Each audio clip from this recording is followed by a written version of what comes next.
மஹத் சத்தியாகிரகத்தை தனது வகுப்பில் விவரிக்கும் வகையில் அமெரிக்காவில் உள்ள ஒரு நடுநிலைப் பள்ளி மாணவனால் உருவாக்கப்பட்ட வீடியோ இது.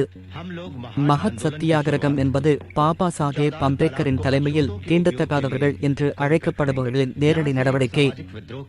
அகிம்சை இயக்கம் சமூகத்தால் மறுக்கப்பட்ட மகாட்டில் உள்ள பொது தண்ணீர் தொட்டியிலிருந்து ஒரு துளி தண்ணீரை எடுத்து அவர்களின் கண்ணியத்தையும் உரிமைகளையும் மீட்டெடுக்கும் movement. Before we start, I would like to give you some background information about Mahad Satyagraha.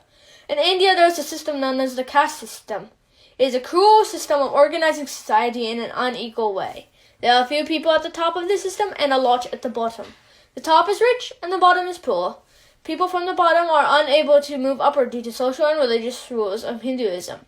Back in the time of Mahad Satyagraha, which is 1927, and even now, the bottom, or the so-called untouchables, are denied basic human rights and necessities. Take water, for example. The so-called untouchables were not even allowed to drink water from public tanks and had to purchase from private tanks. Yet it was free for everyone in the higher castes. Mahad Satyagraha was to fight back and drink the water from the public tanks as allowed by law but denied by social taboos. The member of the movement chose a public tank as their target, which was located in Mahad.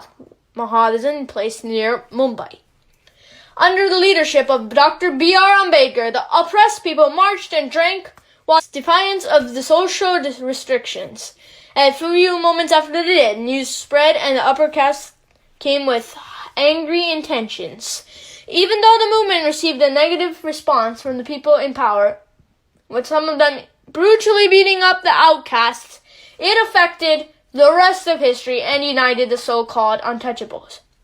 It took 10 more years to be successful in its goals, because the people in power did not want to give equality to everyone. But the leader, Dr. B.R. Ambedkar, was successful in his goals because his main goal was to unite his people and make them see the true evil and fight back. The movement did not reform those who were filled with hate. The Hindu priest even purified the water tank with the use of 108 pots of cow dung and cow urine to further insult the so-called untouchables after wounding hundreds of them. However, this could not stop Dr. B.R. Ambedkar and his followers from claiming their rights and dignity.